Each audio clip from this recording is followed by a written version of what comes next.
7:14 in the morning, 47 floors above the street, in a room made of glass and silence, a woman signs her name. One signature, one movement of the hand, and $5 billion changes direction. She caps the pen, stands, picks up a canvas bag that has seen better days. Walks out, no car, no escort, no announcement. Just a woman, a train, and a carry-on that nobody would look at twice. 2 hours later, she walks through the doors of the first-class lounge at Hargrove International Airport. The room goes quiet in the way that rooms go quiet when something has entered that the room does not know how to categorize.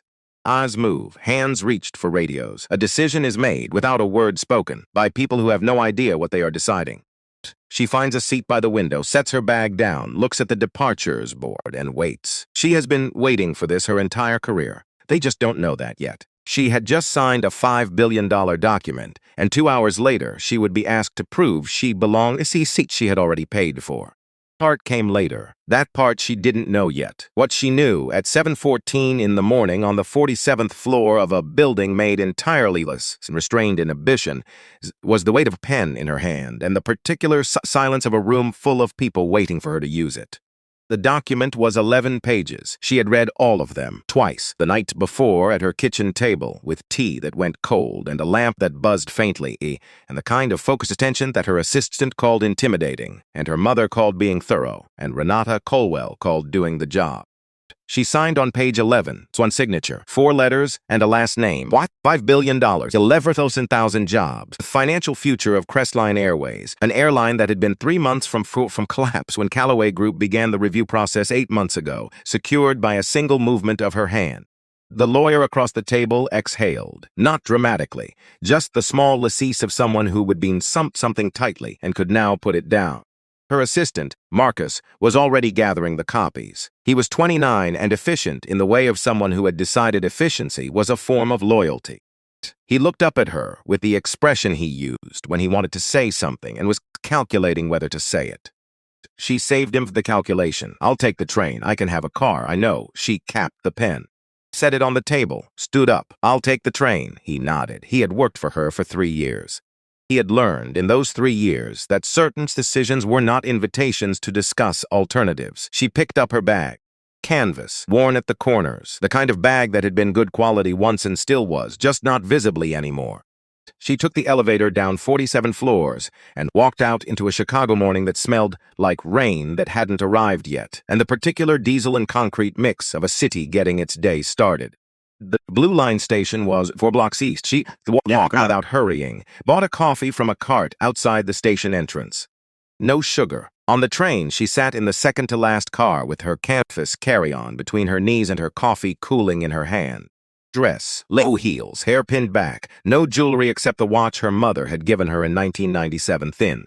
Unpretentious, the kind of watch that just kept time without making a statement about it. She was 44 years old.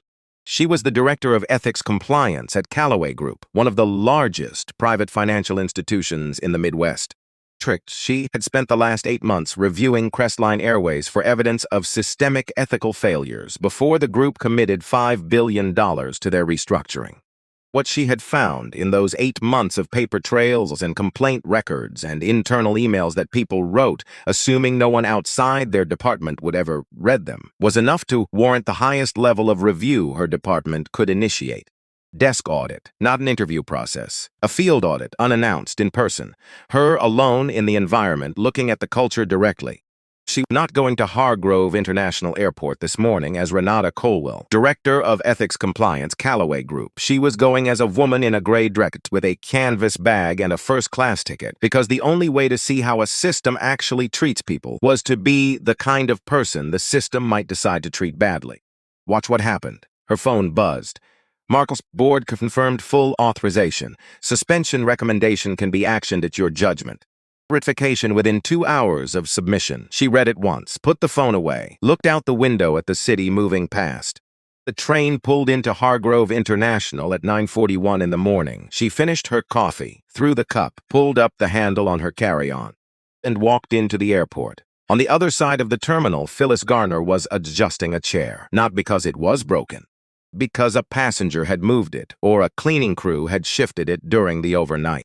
because it was 3 centimeters off the line she'd established in 2019, when they remodeled, and 3 centimeters was 3 centimeters, and Phyllis Garner had not maintained the first sec-class lounge at Hargrove International for 17 years by tolerating 3 centimeters. Stepped back, looked at the chair, looked at the lounge, marble floors that caught the morning light and sent it back polished and expensive. Leather armchairs in a cognac color that had been chosen by a design firm whose invoice Phyllis had seen once and had spent approximately 45 minutes not thinking about. Bar that opened at 10. Soft music from hidden ceiling speakers. The particular quality of a space engineered to say, without words, in the way that only money can say things without words, you have arrived. You belong here. Others do not. Phyllis had worked at Hargrove since 2006. She had started on the general security floor, back when her hair was still its original dark brown and her knees didn't register the weather.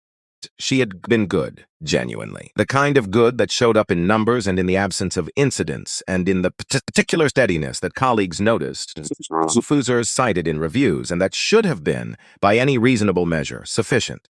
In 2009, the director of security position came open. She applied. She was the most qualified candidate by every metric that the process officially measured. 6 years of direct experience, a clean record, 3 formal commendations, the kind of file that should have made the decision simple. They chose a man named Gerald Bowman. 3 years in the department, his primary qualification, as far as Phyllis had been able to determine in the weeks of quiet fury that followed, was that he looked the way people imagined a director of security should look, which was not the way Phyllis looked, which had nothing to do with her record or her competence or anything that the official process was supposed to measure. 2011, the position opened again. Gerald had moved to a regional role in Dallas, a man named Howard Klein, 2014. Third time, she did not remember his last name. That was the thing that still bothered her sometimes, late when she was tired enough for it to surface. She could not remember the last name of the man who had been given the job she had earned twice over. He was younger, that he had shaken her hand in the hallway after and says, "Better luck next time," and meant it as kindness. 2014, Phyllis Garner made a decision, not a dramatic one, not the kind with rain on windows and a vow spoken to an empty room. Quiet, grinding recalibration, a decision about the real rules, the ones underneath the official ones, the ones that actually determined outcomes. The world ran on image, on the right signal, on the appearance of belonging, which was not the same as belonging, but which the system had decided over and over to treat as if it were. So Phyllis had dedicated herself to protecting the image, to keeping the space exactly as it was supposed to be.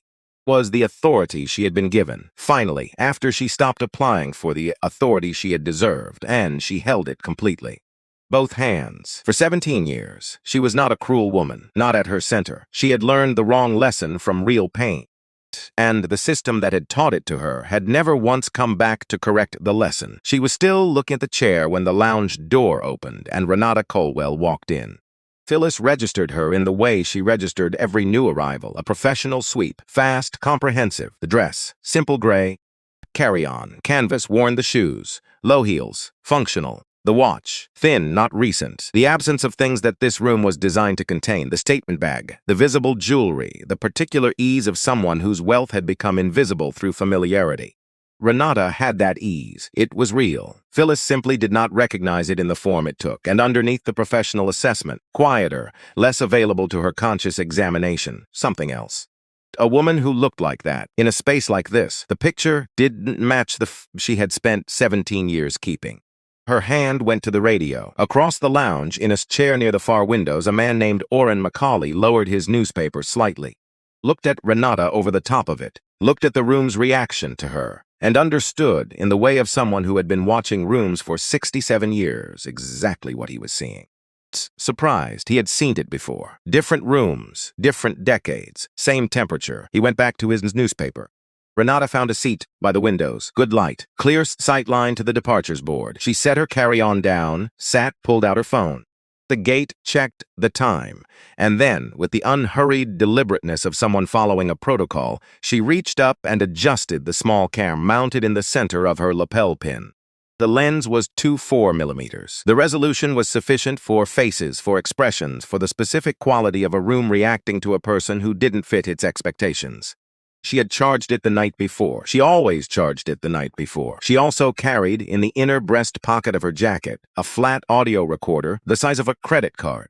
Standard equipment for a field audit at this level. The camera captured visual evidence. The recorder caught ambient sound, the words people said when they thought the relevant ears were elsewhere. She had tested both devices before leaving her apartment that morning. Both were running. She looked at the departures board. Gate G14. Boarding in 41 minutes. She settled in and waited for the room to show her who it was. Phyllis's voice on the radio was quiet and precise. The voice of someone who had said this kind of thing before and had learned to say it in a register that didn't carry. Priority monitoring. Position 1. Possible verification needed. A pause. Then a younger voice, slightly uncertain. Copy that. On it.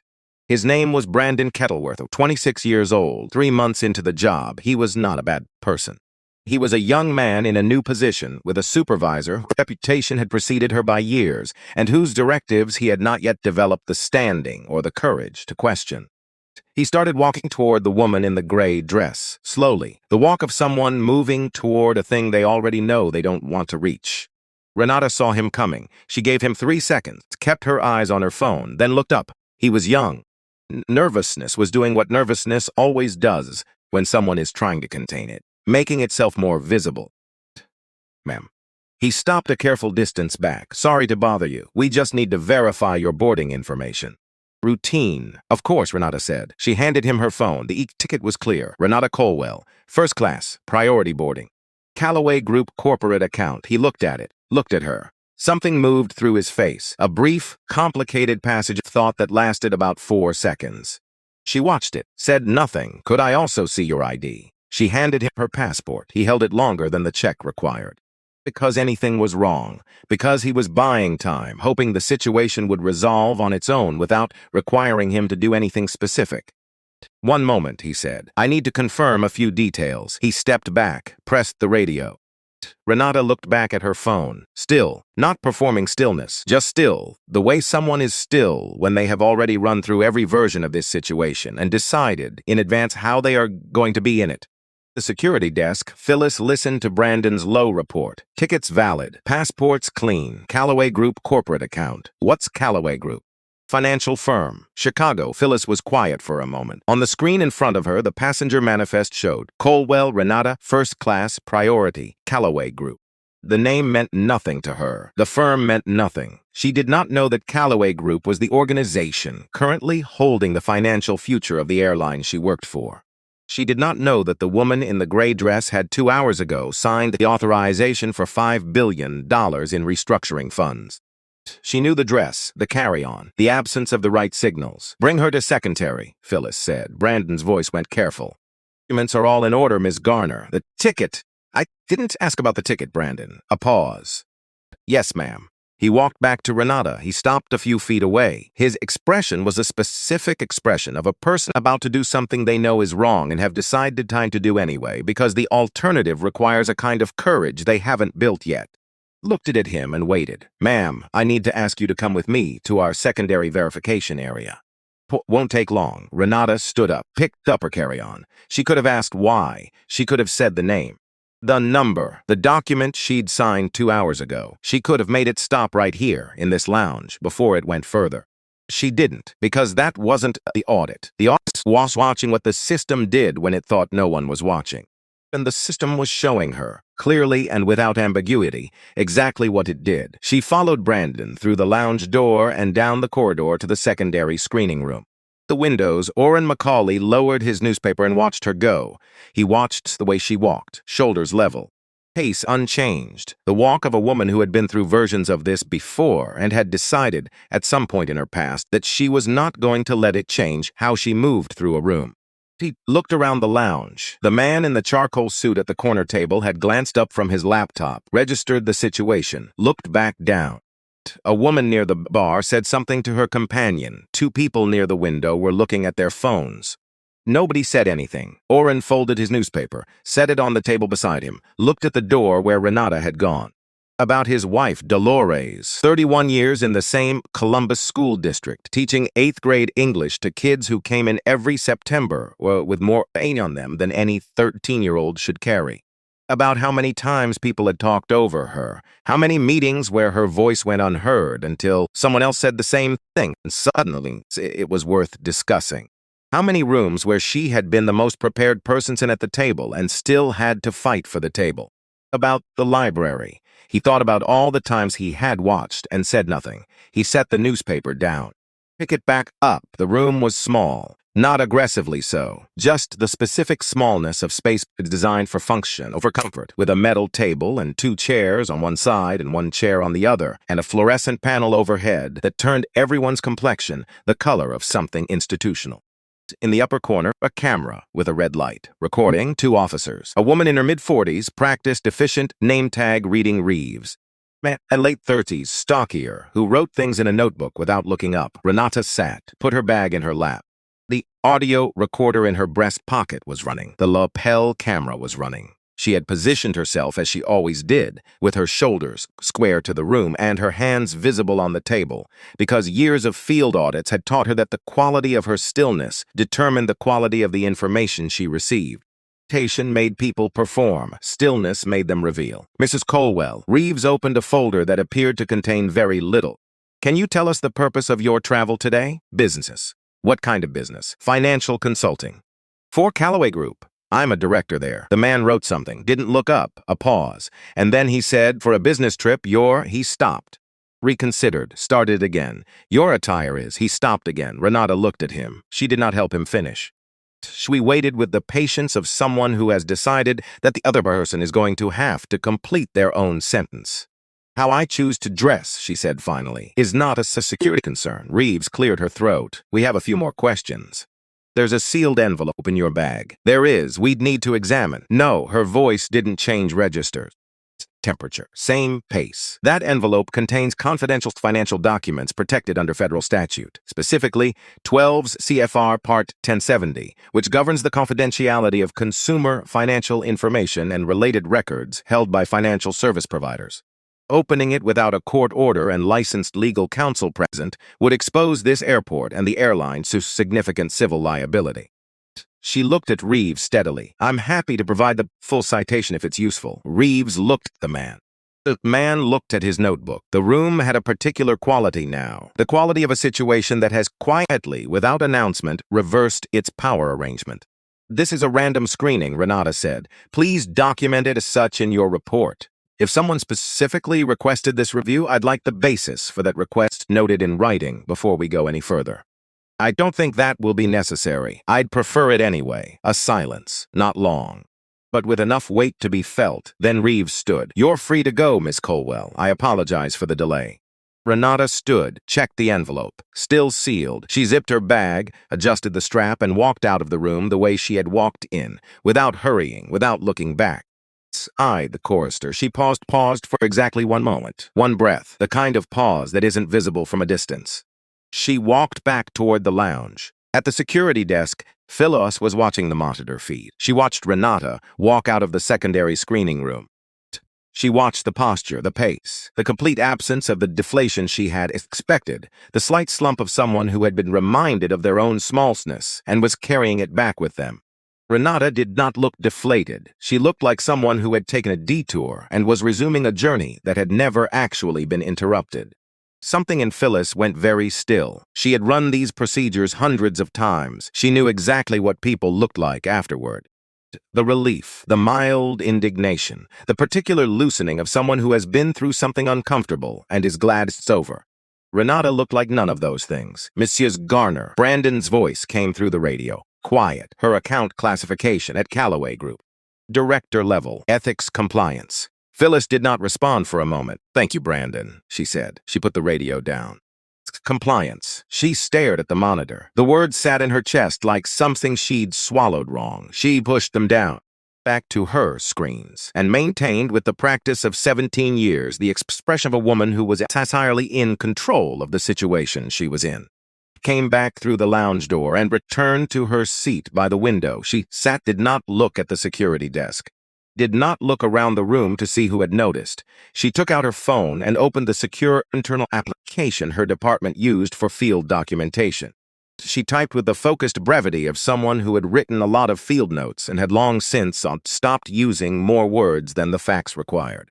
52 Lounge entry. Immediate environmental response observed. Multiple staff, 3 civilian passengers. At 9:54 secondary screening request initiated. Basis undocumented. Con 50 secondary screening. Room C document protected. Federal citation provided. Screening concluded without incident. 10-3 return to lounge. Clicked the pen closed. Looked at the departures board. Gate G14. Boarding in 22 minutes. She put the phone away. And she let herself have a moment, not a performance of a moment, an actual one. The kind that happened inside her chest and didn't show on her face and lasted about as long as a full breath drawn and released. She was tired, not newly tired, the kind of tired that had a long history, the kind that accumulated across years of walking into rooms where the air changed when you arrived, of having her presence treated as a question that required answering, of knowing before she went anywhere that she would probably have to prove something that other people were never asked to prove. She was not going to stop. That was not a consideration. She had never seriously considered stopping, not since she was 23, and a department head had suggested, with careful, plausible language, that she be more comfortable in a smaller role, and she had understood, with the clarity of someone receiving information they didn't request but need, exactly what he was telling her. Had looked at him very steadily and said she would stay where she was, and had stayed, but tired was real. Tired was allowed. She gave it 30 seconds. Then she put it away. From across the lounge, Orrin Macaulay had been watching. Not intrusively, the way a teacher watches a room, with peripheral attention that misses very little. He had not gone back to his newspaper. He had been sitting with it, folded in his lap, holding a conversation with himself about what was required in this particular moment, and whether he was going to be the kind of man who had it. This conversation with himself sometimes. He had been having it, in various forms, for most of his adult life. Better at it than he used to be. The improvement had been slow and expensive, in the specific currency of things you wished you'd done differently. He stood up, slowly the way he did everything, without apology for the pace. He walked toward the security desk. Toward Renata, toward the desk. He stopped in front of it. Phyllis looked up. He was just a man in a blue sweater with a folded newspaper. She had him assessed in under a second. Retiriri, domestic travel, no threat indicator. He put his hands on the counter. Been flying since 1987, he said. Not loud. Clear. The voice of someone who had spent decades projecting to the back of a room without raising his volume. I know what a security check looks like. I know what that was, and it wasn't the same thing. Phyllis held his gaze. Her face was composed, but something moved behind it, fast, like a reflex she caught before it showed and went still again. Sir, we take security protocol seriously, and I know you do, Orrin said. I'm just making sure you know that somebody saw it. All. He held her eyes for one more beat, then he nodded, once with the gravity of a man who has done what he came to do and is not waiting for a response. Turned, walked back to his seat. At the window, Renata had not looked up from her phone, but something in her posture, the precise, careful set of her shoulders, shifted very slightly. Just a breath's worth of release. The kind of thing only visible if you were looking closely, and only meaningful if you understood what it cost to hold that particular tension for that long. Heard him. The departures board. Gate G14, Chicago O'Hare to Seattle Tacoma now boarding. Renata stood. Lifted her carry-on. Crossed the lounge toward the exit. She did not look at the security desk. She did not look at Phyllis. She walked out the way she had walked in, with her bag and her gray dress and her mother's watch keeping time on her wrist and everything she had documented in the last 22 minutes running silently in the devices she carried. Behind her, Orrin collected his things and followed, 30 seconds later, with the patient, unhurried pace of a man who had made his decision and was at peace with it. Behind the security desk, Phyllis Garner did not move for a long moment. She sat in front of her screens with her hands flat on the desk and the phrase ethics compliance sitting somewhere in her chest where she could not comfortably ignore it. She looked at the monitor where Renata's departing figure was still visible in the corridor camera feed. She thought briefly about what that phrase meant. She thought about what she had just watched a woman walk through. She pushed both thoughts down, filed them in the place where she kept the things she wasn't ready to look at, and turned back to the business of the lounge, which was quiet now, and orderly, and exactly as it was supposed to be. Corridor camera showed Renata turning the corner toward gate G14. Then the frame was empty. The lounge went on around Phyllis in its soft, expensive hum. The bar opened, the music played. Two new passengers arrived with rolling luggage and good coats and were absorbed into the leather and the light without incident. Somewhere overhead, a gate announcement moved through the terminal. Crestline Airways Flight 447, service to Seattle-Tacoma, is now boarding all passengers at Gate G14. And Renata Colwell walked down the jetway and into the plane, quietly, without looking back, carrying everything she had come with and everything she had documented, and then the particular steadiness of a woman who had been tested before and had learned through repetition that the test did not change what she was. The jetway was narrow and slightly cold, the way jetways always are, as if the temperature drops deliberately in that transitional space between the terminal and the plane, between the world where you can still change your mind and the world where the decision has been made for you. Renata walked it without hurrying. Behind her, other first-class passengers moved with the particular ease of people for whom this was not an occasion. Men in good suits with carry-ons that cost more than some people's monthly rent. A woman in her 50s with the kind of haircut that required regular maintenance. And the pasha suggested she had never once in her adult life been asked to prove she belonged somewhere. Two men talking about a meeting in Seattle, the kind of meeting discussed loudly enough that the Jake's people were meant to understand its importance. Renata moved through them without registering on any of their attention, which was fine. That was the point. At the aircraft door, a flight attendant in the Crestline uniforms smiled at the passengers ahead of her. The smile was practiced and warm, the professional warmth of someone good at the surface elements of the job. Renata watched it deployed 3 times before she reached the door herself.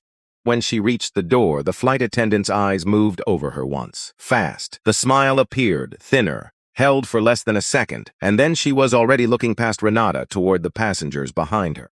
"Welcome aboard," she said, to the space just over Renata's left shoulder. Renata walked past her into the aircraft. She found 2A without trouble. Window seat, forward of the wing, the kind of seat that costs what it costs because of the view and the quiet and the extra space and the assumption built into the price that the person in it would be served accordingly. She lifted her carry-on into the overhead bin, sat down, adjusted the seatbelt, looked out the window at the ground crew moving below in their orange vests, going about the procedural business of departure with the focused efficiency of people for whom this particular plane, this particular morning, was one of hundreds they would oversee this year. Stay in it. The audio recorder was running in her breast pocket. The lapel camera was running on her jacket. She was 44 years old, and she had done this 11 times in 6 years, and she knew that the hard part of a field audit was not the confrontations. Was the waiting, the watching, the discipline of remaining exactly where you were, in the seat you had every right to be in, while the system decided what it was going to do about you. She looked at the departures board, visible through the window. 10:22 departure. On time. The door closed at 10:21 with the pressurized thunk of a decision made final. Particular sound. She noticed it every time. The moment the ground became theoretical and whatever was happening inside this cylinder became, for the duration, the only world. No detours, nowhere to go but forward. She looked out at the tarmac and waited for the plane to move. Kinsley had been a flight attendant for 14 years. She was genuinely good at it, not just competent, good. She had the specific gift of reading a cabin, the way experienced teachers read a classroom, knowing, within 10 minutes of boarding dings, which passengers needed conversations and which needed silence, and which were carrying something private and enormous that had nothing to do with the flight and everything to do with why they were on it. She remembered drink preferences. She noticed when someone's expression changed between boarding and cruising altitude. She had once, on a red-eye from Atlanta, talked a man through a panic attack so quietly that the passenger beside him never knew it was happening. She was good at her job. She had been for 14 years genuinely good at it. She had also, 18 minutes before boarding, received a text from Phyllis Garner. To be thiefro. 2 words, no context explanation, just the directive from a supervisor with 17 years of institutional authority behind her name, and the particular weight of a message sent to a person who had learned, over years of working adjacent to Phyllis's orbit, that questioning the directive was not how things worked. Dara had read it, put her phone away, told herself it was just Phyllis being Phyllis, told herself it meant nothing specific. She had believed this well enough to function, which was the thing about systems. You didn't have to know you were part of one. had to keep moving. She began the pre-service walkthrough. 12 rows, 22 passengers, the warm towel service, the menu distribution, the opening drink orders, the choreography of first-class cabin service that she had performed in some version thousands of times. Row 1, done. Row 2, she reached 2A, looked at the woman in the gray dress looking out the window. Registered the carry-on in the overhead, the plane watch, the absence of the markers she was accustomed to reading as belonging. Registered all of it in the half-second available before professional momentum carried her forward and carried her forward. She moved to 2B. "Good morning, Mr. Odom. Can I get you something to start?" Fletcher Odom looked up from his phone, 61 years old. A suit that had been made for him specifically, which was visible in the way it moved with him rather than on him. A tan from somewhere warm and deliberate. The easy confidence of a man who had spent enough years being important in rooms that the confidence had stopped requiring maintenance. "Sparkling water," he said, "and the menu." "Of course." She handed him a warm towel, moved on to row 3. 2A, nothing. No towel, no greeting, no eye contact held long enough to constitute acknowledgement, just the gap. Renata felt it the moment Dara moved past her. Turn her head. She did not call after her. With the same stillness she had maintained in the lounge and in the screening room, and in every version of this situation she had moved through in her professional life, and she noted it the way she noted everything, cleanly, without editorializing, as the data point in a pattern that was becoming, with each accumulation, increasingly legible. The lapel camera was running. The audio recorder was running. She looked out the window. The plane had pushed back from the gate. The ground was beginning to move. In seat 4A, 3 rows back, Orrin Macaulay was settling in with his newspaper. Been given this seat at the gate, an upgrade offered by the agent, with the slightly softened expression of someone doing something small and generous because the opportunity was there, and it cost her nothing. He'd said yes, it was as his daughter Simone had said when she booked his original ticket, time to let someone take care of him for a few minutes. He was 67 years old, and his knees hurt in the cold, and he was flying to Seattle to see his daughter for the first time since Christmas, and he was sitting in a lesser seat with more legroom than any seat he'd occupied in 40 years of flying. He had looked for Renata when he boarded, found her in 2A, watched her settle, watched Dara Kinsley move through the first rows of the cabin. The gap, he opened his newspaper. Read the front page. Read it again, because he'd read it at the lounge and retained none of it. Down. Dara had completed her first walkthrough, 21 passengers served, 1 gap clean and unacknowledged at 2A. Orrin pressed the call button. Dara came forward, professional, attentive. "Mr. Macaulay, what can I get you?" "I don't think the passenger in 2A has received a towel or a menu," he said. Not an accusation, a statement of fact, delivered in the level tone of a man who had spent decades stating facts to rooms that preferred not to hear them. Pause, short, but there, of course, Dara said. "I'll take care of that." She went to the cart. Retrieved a towel, brought it forward to 2A with a smile assembled quickly, the kind of smile that arrives in the right shape, but not quite at the right temperature. "Colwell, I apologize for the oversight." Renata took the towel, looked up at Dara. "Thank you," she said. 2 words measured. Not warm, not cold. The specific register of a person who has decided that the quality of their own behavior will not be determined by the quality of what they've received. Dara handed her a menu, returned to her cart. From 4A, Orrin watched, picked up his newspaper, read the same paragraph for the 3rd time. This time he retained it, because his mind had finished doing the thing it needed to do and had come back to the page. The plane lifted off Chicago at 10:31 a.m. Central Standard Time. Outside the window, the city pulled away in a grid of streets and buildings, and the particular flat sprawl of the Midwest expanding in all directions until it met the horizon. Renata watched it go. She thought about the 11,000 people who worked for this airline, the ones who boarded planes at 5A. And handled bags in the cold and cleaned cabins between flights and managed logistics and answered phones, and did most of them, their jobs with the kind of competence and decency that never made the internal review file because it didn't generate complaints. For them. The service continued. Dara was warmer at 2A on the second pass, functionally warmer. The correction was visible, which meant it was a correction, not a change, but it was there. Drinks were offered. The breakfast menu was explained. The service gap closed to something that, documented in isolation, would read as adequate. Documented in the full context of the morning, it read as what it was. Renata ordered fruit and sparkling water and ate without multitasking, which was a luxury she rarely had at her desk and therefore genuinely appreciated when the circumstances provided it. She looked at her working documents, the ordinary ones, not the sealed audit materials, just the daily infrastructure of her job. She made notes in her leather notebook. Precise handwriting, slightly inclined to the right. The hand of someone who had trained their penmanship to be legible under conditions that were not always conducive to legibility.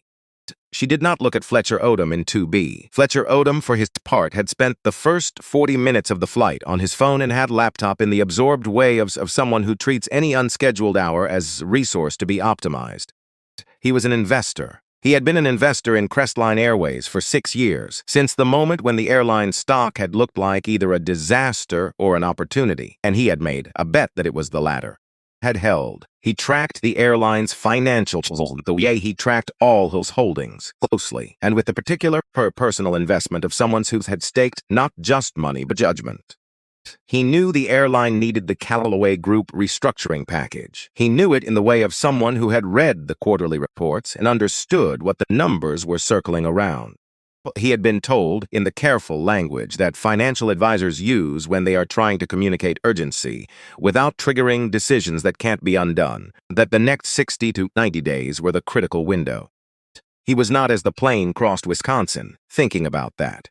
He was thinking about the meeting in Seattle and whether the projections his team had prepared were conservative enough to be credible and aggressive enough to be useful. He glanced at the woman in 2A once, briefly, the way you glance at furniture when you're assessing whether it belongs in the room. He returned to his laptop in 4A. Orrin had given up on his newspaper entirely and was looking out the window at the landscape below. Wisconsin in late autumn. Fields the color of dried grass. Small towns with their towers and their grids of residential streets and their particular quality of human life, arranged at a scale that didn't overwhelm itself. He had driven through places like this, had students from places like this, kids who came to Columbus for college and spent their first semester oscillating between homesickness and the complicated relief of somewhere larger. About Simone, his daughter had moved to Seattle 8 years ago for a job that had turned into a career and a life. Proud of her in the specific way of a parent who had raised someone with values and then watched those values become the actual substance of how they lived, not just things they said at the dinner table. About Dolores. She was home right now in Columbus, in her chair by the back window with her book. Probably her tea, though she was supposed to be watching her caffeine since the stroke and probably wasn't. He would call her when he landed. Thought about that morning in the lounge, about standing at the security desk and saying what he'd said, about the way it had felt, not heroic, nothing like that, just correct. A calibration that had been needed and had finally been made. He had spent a long time calculating whether things were worth the energy. He was trying to stop calculating. The accounting never worked out the way you thought it would. He looked at the back of Renata's headrest, 3 rows ahead. She was writing in her notebook. The pen moved with the focused economy of someone who knew exactly what they needed to put down. She's going to be all right. He didn't know that yet. He was choosing to believe it, which is different and sometimes more important. And over Wisconsin, Dara came down the aisle at 11:14 with the walk of someone who has made a decision and is carrying it in their body before they've said a word. Back. Steps deliberate, the professional expression set at a level slightly too controlled for a routine service interaction. She stopped at 2A. Miss Colwell, low enough to be private. Not quite private enough. I'm sorry to interrupt. We have a situation with weight distribution in the forward cabin. To ask if you'd be willing to relocate to a seat in the rear section. We have an available seat, and we'd, of course, Renata turned from the window. Fast, slowly. The way someone turns when they want to be certain they've heard correctly before they respond. Not because they doubt it. Because they want the other person to have the full experience of having said it while being looked at. She looked at Dara. Dara's expression held, professionally. The engineering was good. Weight distribution, Renata said. It's a standard precaution when. Of the 22 passengers in this cabin. We try to. You're asking one person to move. The sentence landed in the cabin the way a dropped object lands in a quiet room. Loud. Just suddenly there in a space where a moment before there had been only the ambient hum of altitude and distance. The man across the aisle had looked up from his magazine. The woman 2 rows back had stopped speaking mid-sentence to her companion. Orrin in 4A had put down his newspaper with the careful deliberateness of someone setting something down so that they can pay full attention. Walk me through the math, Renata said. Her voice was even, not loud, not aggressive, just clear, in the way that clarity becomes its own kind of force. 22 passengers. One seat is creating a weight distribution problem, and it's this one. Dara opened her mouth, closed it. Professional expression was working very hard. It's not? She started, is it? Renata said. The cabin was completely still. Dara didn't answer, because there was no answer. There was no math. There was no weight distribution issue. There was a text message received 18 minutes before boarding, and the habit of a system she had never examined closely enough to question, the professional scaffolding she had constructed around both of those things. And now a woman in seat 2A who had asked, in front of 21 witnesses, a question the scaffolding could not support. Dara said. She stopped. Fletcher Odom had looked up from his laptop. He had been half listening since Dara stopped at 2A in the peripheral way of who is processing one thing while nominally attending to another. Question had pulled him out of his laptop's screen and into the present tense of the cabin. He looked at Dara. He looked at Renata, and something in the back of his memory, which was very good and which he had spent 6 years professionally maintaining, began to move. He was looking at the woman in 2A, at the posture, the stillness, the precise, undeflectable quality of the way she was sitting in the seat she had been asked to vacate. He had seen that quality before, across a conference table. 6 months ago, in the Callaway Group offices in Chicago, when Crestline's board had made their case for the restructuring package, and a woman on the side of the table had asked questions that were not requests for information, but demonstrations that she had already read everything, every page, every number, in every footnote, and was now inviting them to demonstrate whether they understood their own situation clearly enough to be trusted with $5 billion. Not gotten her name that day. She had been introduced only as a senior member of the compliance review team. He was looking at her now. He was doing the fastest and most consequential calculation of his professional life, and it took him 4 seconds. Think, he said, to no one in particular, and everyone simultaneously. We're probably fine here. Dara looked at him. Mr. Odom, the cabin feels balanced to me. His voice was pleasant and final, but thank you. He went back to his laptop. His hands beneath the laptop were not entirely steady. Dara stood at row 2 for 1 more second. Then she walked back up the aisle. Steps on the return were not quite as even as they had been coming down. Renata watched her go. Looked out the window. She did not look at Fletcher Odom, did not acknowledge what he had done, or what had motivated it, or the specific complexity of being helped by someone whose motivation was fear of financial consequence, rather than recognition of anything more fundamental. He would think about that later. She had a category in her documentation for it, interventions, motivated by. She would fill it in accurately. Now she looked at Wisconsin going by below them, flat and brown and going on in all directions, and she let the stillness she'd been holding settle something slightly more real, slightly less constructed. Came back to itself around her. The man across the aisle returned to his magazine. The woman 2 rows back resumed her conversation. Ambient hum of altitude reasserted itself. In 4A, Oren picked up his newspaper, did not read it, set it back down. She went to the forward lavatory at 11:34, locked the door, looked in the mirror. This was the part that no one saw. Not the camera, not the notebook, not the professional composure that she had learned to maintain across every environment that tested it.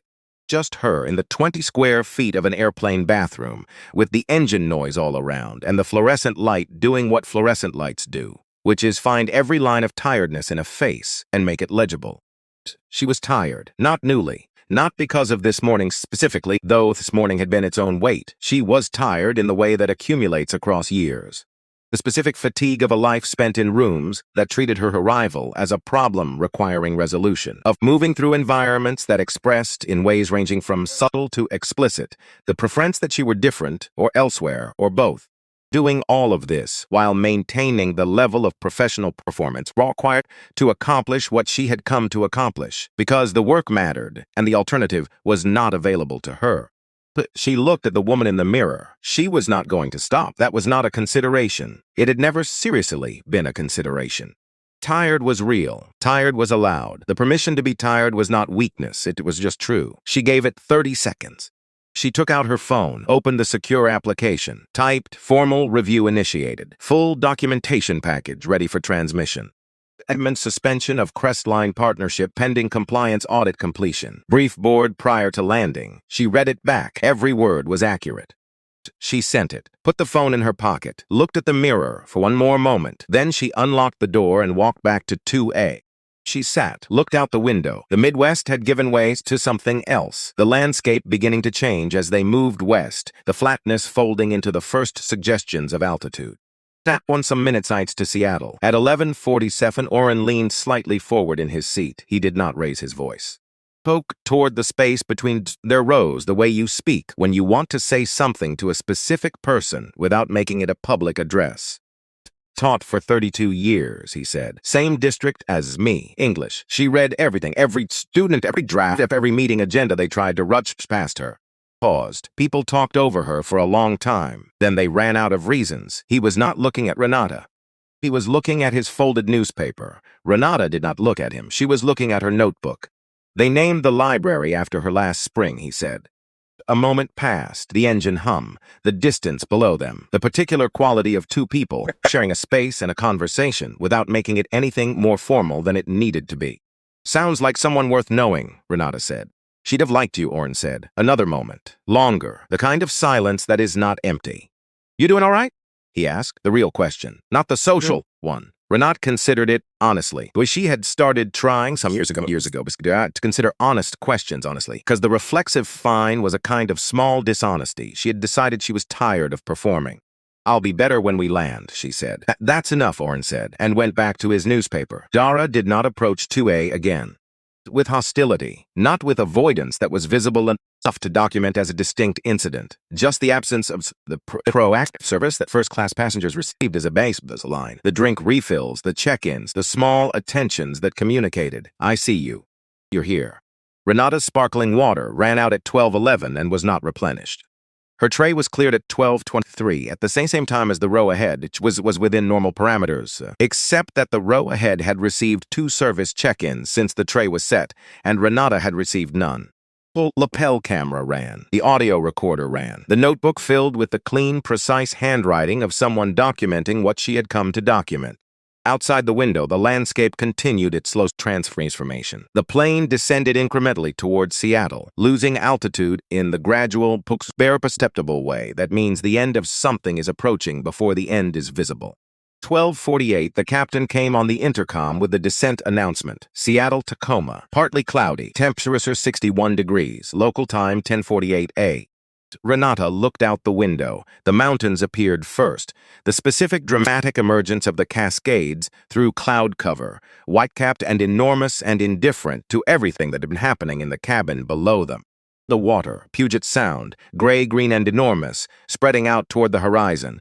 Then the city itself, dense and green, ringed by water and mountains, is a geography that always looked to her like a deliberate arrangement rather than an accident. She thought about the room waiting for her at the airport, the people in it, the conversation that was going to happen in the next 2 hours. Then she thought about Conrad Whitaker, who did not yet know what was coming. She thought about Phyllis Garner, who was on a Crestline connection right now, probably, flying in from Chicago on 30 minutes' notice to explain herself to people who didn't yet know what she would need to explain. This is what it's for. Not the vindication, not the satisfaction of being right about what she'd find, which she had been comprehensively. Any of the things that would be visible afterward. Just this. The moment where the system was going to have to look at itself. Where the things that had been operating invisibly, the patterns, the assumptions, the 1,000 small decisions that added up to a culture, were going to become visible. Cubable, impossible to look away from. The wheels touched down at Seattle-Tacoma International Airport at 12:54 p.m. Pacific Standard Time. Released its collective-held breath. Overhead bins opened, phones unlocked, the particular small chaos of 200 people simultaneously deciding they needed to be somewhere. Renata stayed seated. She let the aisle clear. Then she stood, pulled her carry-on from the overhead, and moved toward the front of the plane. In 4A, Orrin was already on his feet. He caught her eye as she passed his row, said nothing, just looked at her with the expression of a man who had done what he came to do and was at peace with it. She gave him a small nod. He returned it. At the aircraft door, Dara was standing in the standard farewell position.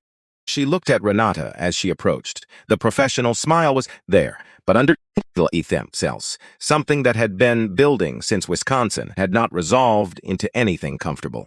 Renata walked past her without stopping. Down the jetway, the transitional cold, the narrow corridor between one world and the next. At the end of the jetway, an airport official was waiting. Young, professional, a credential badge and a tablet, and the expression of someone carrying a message they hadn't written. Colwell? Yes, if you could come with me. There's a meeting room set up for. I know, she said. She followed him into the terminal. Behind her, in the aircraft, Dara Kinsley stood at the door and watched the jetway. Turned back to the cabin. The post-landing checklist was waiting. The procedural certainty of it, steps, the familiar sequence, was, for the moment, what she needed. She began working through it, efficiently, correctly, the way she had always done her job. She would think about the rest later. The room was not designed to be intimidating. That was what made it effective. Conference Suite BB had the character of a space furnished by committee, practical, neutral, inoffensive in every individual detail, which added up collectively to something that offered no comfort and asked for none. Long table in dark laminate, chairs that were professional rather than comfortable, a projector screen pulled halfway down the far wall, a clock, fluorescent panels overhead that buzzed at a frequency just below conscious, noticing but not below the body's awareness of it. Renata stood in the doorway for one moment before entering. She had learned to do this, one breath in the threshold. Hesitation, assessment. The habit of reading a room before you were inside it, because the first 10 seconds told you more than the next 10 minutes of being in it. Conrad Whitaker sat at the head of the table, 58, silver hair kept short, a charcoal suit chosen, consciously or not, to communicate authority without ostentation. His hands were folded on the table in the way of someone who had been told at some point that folded hands projected openness and control simultaneously. Bearing of a man who had spent enough years being the most consequential person in most rooms that he had stopped experiencing this as a condition requiring maintenance and had started experiencing it as simply the natural order of things. Beside him, a woman with a legal pad, his counsel, the focused stillness of someone whose job was to say nothing unless saying something became unavoidable, and to ensure that whatever was said left no residue her client would regret. Beside her, an FAA representative, mid-50s, uniform pressed, the specific equanimity of someone who had processed enough unusual situation to have stopped being surprised by them while remaining fully attentive to each one. Kinsley at the far end. She had come directly from the aircraft, uniform still precise, hands in her lap, eyes on the table. The stillness of someone who had been sitting with something for 40 minutes and had not found a way to set it down. And Phyllis Garner. Phyllis had flown in on the 11:15 Crestline connection, 42 minutes in the air, long enough to have a scaffold, with practiced efficiency of 17 years in security management, a version of events she was prepared to defend. 2 seats from Conrad with a folder in front of her, and the expression of a woman who had decided that the best position was a controlled one. Up when Renata walked in, and something happened in her face, fast, gone before it fully formed. But Renata had spent years reading the faces of people in rooms like this, and she caught it, the specific flicker of a person who has just understood in the half-second before full comprehension arrives that the situation is not what they prepared for. Orrin Macaulay sat in a chair slightly separated from the main table, the witness position, newspaper folded in his lap. Renata, when she entered and gave one nod, the nod of a man who had said what he came to say and was prepared, if necessary, to say it again. Back, sat down, Conrad began, because the room was his, and beginning was what he did in rooms that were his. Mrs. Colwell, thank you for making time for this. We understand there were concerns about your experience today, and we want to address them fully and find a. Renata placed the envelope on the table. Just placed it, no announcement, no gesture toward it. That red-sealed Callaway group envelope sit on the laminate surface with the quiet solidity of something that had been waiting for this specific moment and had arrived in it without hurry. Person at the table looked at it before they had consciously decided to. Conrad stopped mid-sentence. The lawyer's pen paused above the legal pad. Phyllis looked at the envelope the way you look at something you recognize from a different context and are now rapidly recategorizing. Mr. Whitaker, Renata said, before we continue, I need to be clear about who is in this room and why. Did not open the envelope. She let it sit on the table and do its work. I'm Renata Colwell, Director of Ethics Compliance at Callaway Group. The name of the firm entered the room and did something to it. A collective recalibration, the specific quality of an atmosphere shifting when a previously unknown variable introduces itself and its implications begin to propagate outward through everyone present. At 7:14 a.m. Central Standard Time, I signed the authorization for the $5 billion restructuring package your airline has been seeking for 8 months. Clock ticked, and at 11:48 a.m. in transit, I submitted a recommendation to our board that package be suspended pending a full compliance review. Ratified the recommendation at 1:09 p.m. Pacific Time, 32 minutes before this meeting began. Conrad Whitaker's folded hands unfolded. The lawyer put her pen down. The FAA representative reached for his own notepad and began writing quickly, the writing of someone who has just upgraded their assessment of what they are witnessing. Dara made a sound, barely audible, not a word, the involuntary small sound of a person whose understanding of their situation has just fundamentally shifted. Phyllis said nothing, which was itself information. Phyllis Garner, who had spent 17 years filling silences with authority, was completely silent. Her hands were flat on the table, her folder was closed, and her face, for the first time since Renata had seen it that morning, was doing something uncontrolled. Conrad recovered faster than most people would have, which was in its own way a data point. Miss Colwell, his voice had recalibrated. The warmth gone, what remained was a controlled directness that was in its way more honest than what had preceded it. There were failures in service or protocol today. We want to address them completely. But a suspension of the restructuring package, the timeline implications alone would. I know the timeline, Renata said. Inside your financials for 8 months, Mr. Whitaker. I know exactly what 60 days looks like for Crestline Airways. She opened the envelope, the way you open something when the time for it has arrived and there is no further reason to wait. She placed the first document on the table, slid it toward him. This is the field audit report for Crestline Airways and Hargrove International Airport. Initiated this morning, completed in transit. It documents every interaction from the moment I entered your first-class lounge at 9:52 a.m. until this aircraft door opened at this airport. She placed the second document. This is a 19-month complaint record maintained by our compliance division in parallel with the restructuring review. 14 formal complaints filed by passengers across Crestline's network. 3 internal investigations opened. 0 consequential disciplinary actions taken. Conrad's counsel reached across the table, placed her hand on the second document. Lightly, briefly. You'll receive copies through proper channels after this meeting. The lawyer's hand withdrew. Renata connected her phone to the room projector, stood crossed to the wall beside the screen. I'd like you to see what I documented today. The screen came to life. The footage was high definition and steady, the product of a professional-grade device that had been designed for exactly this purpose and had been running without interruption from the moment Renata entered the lounge at 9:52 until the aircraft door opened at Seattle-Tacoma. The lapel camera had captured everything within its field of view. The flat audio recorder in her breast pocket, standard field audit equipment, run capacity from the camera, had captured ambient sound within a 12-foot radius throughout the morning. Began in the lounge. Phyllis at the security desk. Her initial assessment of Renata, the fast, comprehensive sweep from dress to carry on to watch, visible precise quality of her stillness, the way her eyes moved and then stopped moving.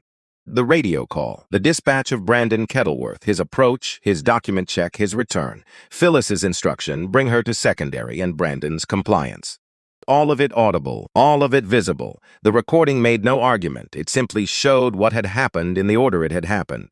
The secondary screening room, the questions about clothing, the movement toward the sealed envelope, Renata's citation of federal statute. The officers' faces, the quality of the silence that followed, the specific expression of 2 people who have encountered something they weren't prepared for and don't have a protocol that covers it. Conrad was watching with the expression of a man reading his own liability assessment in real time. Then the plane. Dara moving through the first-class cabin with the warm professionalism of someone genuinely skilled at her job, the towels, the menus, the drink orders, the attentive check-ins. Every passenger I acknowledged with the specificity of someone who understood that her job was to make people feel seen. 21 passengers. The gap at 2A, clean and repeated, visible in the footage with the objectivity of a recording that had no interest in interpretation and required none. Oren's intervention, quiet and deliberate. Dara's correction, arriving in the right shape at the wrong temperature. The other footage captures the difference between service that was genuine and service that was corrected because they looked different, and a camera running for 4 hours captures enough context to make the distinction legible. Wisconsin, the weight distribution request, Renata's questions, the cabin still the 21 other passengers orienting toward the exchange. Fletcher Odom's intervention, self-interested and real, and, in context, clarifying, because it demonstrated that the people around Renata had understood what was happening even when the language being used was the language of procedure. Dara, at the far end of the table, had stopped looking at the screen, her head slightly down. Her hands had moved from her lap to the table edge, where they held on with the grip of someone who needs something solid. The audio, 17 seconds. Captured at 10:08 a.m. in the corridor outside the secondary screening room, Phyllis had been at the monitoring station while watching Renata's image on the feed and had spoken to the officers beside her in the voice of someone who believed they were not being heard by anyone whose hearing mattered. The recorder in Renata's breast pocket, still running as she moved through the corridor with the door open between them, had caught it cleanly. Someone who doesn't know her place. That's all she is. Phyllis's voice, unmistakable. In a room where the FAA representative was writing rapidly and Conrad Whitaker had gone the specific color of a man whose understanding of his liability has just expanded beyond what he had budgeted for. 17 seconds. Then silence. The room held it. Phyllis was looking at the table. Her hands were flat on the laminate. She had not moved since the audio began. Her face, for the entirety of those 17 seconds, had been doing something private and significant, and whatever it had arrived at was not composure and was not collapse, but was something in between that had no clean name. Conrad said quietly, "Phyllis, don't," she said. One word. Flat, not angry, not defensive. Just don't. He didn't. Renata turned off the projector. To her seat, sat down, looked at Conrad Whitaker, she said, "I'm not here to destroy Crestline Airways." The statement landed in the room with the weight of something that had been needed and had finally arrived. 7,000 people work for this airline. Most of them do their jobs well and with care, and they deserve a company that actually earns that. What I documented today is not a story about two individuals making poor decisions in isolation. It is a story about a culture that made those decisions feel like doing the job correctly. A different problem. It requires a different response. She placed the final document on the table, 9 pages. Specific. No space for ambiguity or reinterpretation. These are the conditions under which Callaway Group will reinstate the restructuring package. Are non-negotiable in structure. The verification timeline is 90 days. Conrad, read it, all 9 pages, without skipping. The way she had read the authorization that morning, fully, because documents of consequence required full attention. The room waited. The clock marked 14 minutes. He put it down. At the independent investigation for Fesgarner. Third party. Contracted by Callaway Group. By Crestline. The public disclosure. 30 days. Your communications team drafts the language. Our compliance division reviews before publication. It covers all 14 complaint cases from the past 3 years. Not summaries, the cases. Mrs. Kinsley. Renata looked at Dara directly. For the first time since the meeting began, long enough to be real and not performative, reassignment and mandatory retraining. Termination. Dara looked up. Something moved through her face. Not relief. Not exactly. Something more complicated. The expression of someone who has been handed something unexpected and does not yet know what it requires of them. You made choices today that you're going to have to sit with, Renata said. That's not a small thing, and I won't tell you otherwise. But I think you've been operating inside a system that made certain behaviors feel like professionalism. Part of what this process is designed to do is change what professionalism actually means inside this company. Requires people willing to be changed. Whether you're one of them is a question only you can answer. Dara said nothing. But she was looking at Renata now, really looking. The way you look at something when you've stopped performing attention and are actually paying it. Compliance training program, Conrad said. 12 months of Callaway Group oversight, monthly reporting, site visits at 30, 60, and 90 days. Level of passenger-facing staff, not optional, not transferable to an outside vendor without our approval, and the package. 90 days of verified compliance. The suspension lifts and the restructuring proceeds on the original terms. She held his gaze. Or it doesn't, and the full audit report enters the public record. He looked at the document, looked at her. Picked up the pen and signed. The signature was steady. Whatever Conrad Whitaker felt about the morning and what it had cost him, he had the capacity to set it aside long enough to make the decision that needed to be made. Renata noted this. The next 90 days would require him to make a lot of decisions in that mode. The fact that he could do it was, if not reassuring, at least informative. FAA representative spoke for the first time. His voice carried the unhurried authority of someone who has been waiting for the right moment. Talk well. Our office will require the full audit documentation and complaint record. We'll be initiating a parallel review of Hargrove's security protocols. Of course, I'll have everything transmitted to your office by end of business today, he nodded, closed his notepad. The meeting ended at 2:09 p.m. People gathered their things with the particular efficiency of individuals who have been through something significant and are ready to stop being in the room where it happened. The lawyer collected documents. The FAA representative exchanged contact information. Conrad spoke to his counsel in the low, urgent register of a man already building toward whatever came next. Dara left quickly, head down, the walk of someone who needs to be alone before they can begin to understand what being alone will require them to face. Phyllis stayed. She was still at the table when everyone else had gone, her folder in front of her, the investigation notice on top of it. Hands flat, face doing the work of someone who has had several understandings arrive at once and is trying to find an order in which they can be held. Put her documents back in the envelope, methodically, in the order she had removed them. The room was quiet. Just the clock, the faint buzz of the panels, the distant sound of an airport that never fully stops because the world is always going somewhere. She sealed the envelope, looked up. Phyllis was looking at her, not with the composed authority she had worn all morning. Just looking, the way a person looks when they have stopped performing and are not yet sure what they are without the performance. I don't know everything you've been through, Phyllis, Renata said. Phyllis's jaw tightened slightly, the reflex of someone accustomed to having their history invoked by people without standing to invoke it. But I know the system that shaped you is the same one I'm trying to change, and I need you to understand that I mean both directions when I say that. She picked up her bag. I pulled your employment file 8 months ago, when the Crestline review began. I pull every management file. Standard at this level. Phyllis went very still. I saw 2009 and 2011 and 2014. A silence. You saw, Phyllis said, not a question. The voice underneath her professional voice, quieter, older, the voice of someone saying something they have carried alone for a long time. I saw. Phyllis looked at the table. Something in her face moved toward something that had no clean name. The specific expression of a person who has been carrying a weight in private and has just discovered someone else knows the shape of it. It's not an excuse, she said. No, Renata said. It's not. I know what I did today, yes. Pause. Long enough to have weight. What they did to you was wrong, Renata said. 2009 and after. The system failed you. Repeatedly, and you didn't deserve it. I need you to hear that, I know that. She looked at Phyllis directly. And what you did today was also wrong. Both things are true at the same time. That's where the investigations start. With one of those things, with both, Phyllis looked up. Her eyes were red at the edges, not crying.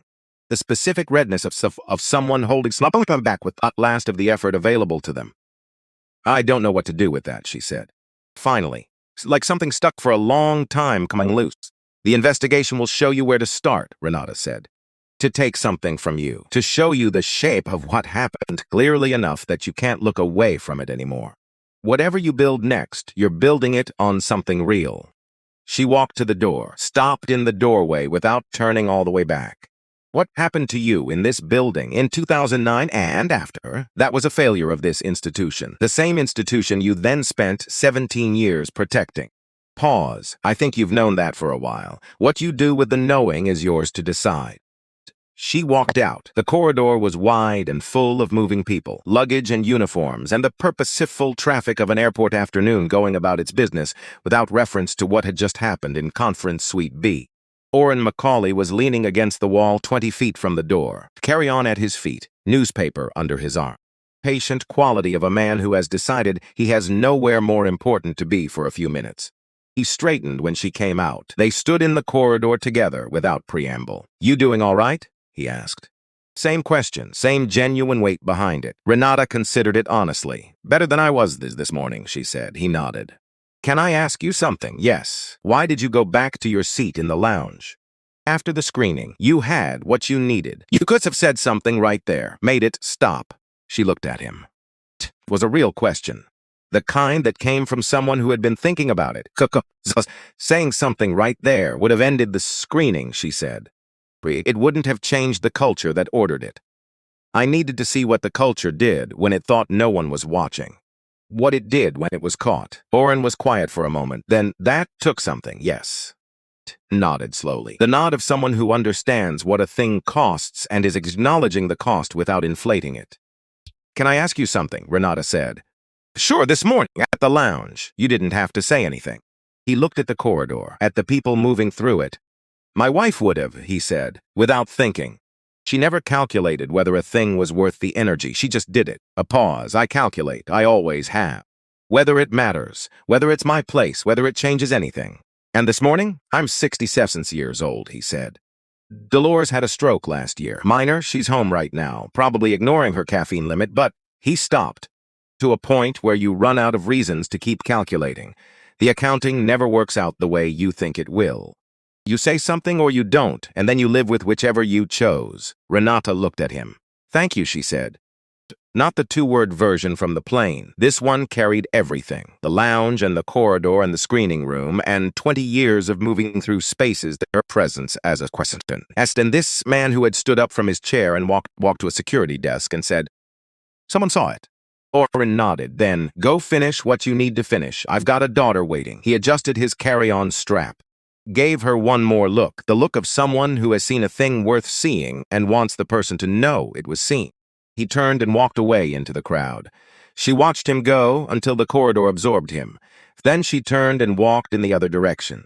She found a window on the departures level, wide, floor to ceiling, a view of the tarmac and hopla beyond it the Cascades, visible today in the way they were only sometimes visible. The cloud bubbled back, the mountains appearing with the sudden enormous clarity of things that have always been there and are only occasionally revealed. She stood there. Her phone buzzed. "Marcus, board confirmed final approval. Whitaker's legal team in contact. Compliance track active. Package holds pending 90-day verification." She read it once, put the phone in her bag. A plane pushed back from a gate below. A ground crew member guided it with the focused, practiced economy of someone who had done the specific thing hundreds of times and brought the same attention to it every time, regardless. Another plane taxied into position. The ordinary machinery of departure and arrival moving with the patient continuity of something that didn't stop because individual things within it were difficult. She thought about the 11,000 people who worked for Crestline Airways. Tonight they would go home not knowing. Dinner, traffic, the ordinary texture of a life that had just been quietly secured by someone they would never meet. They would not know her name. Know what Tuesday in November had cost or what it had taken to hold. That was fine. That was the job.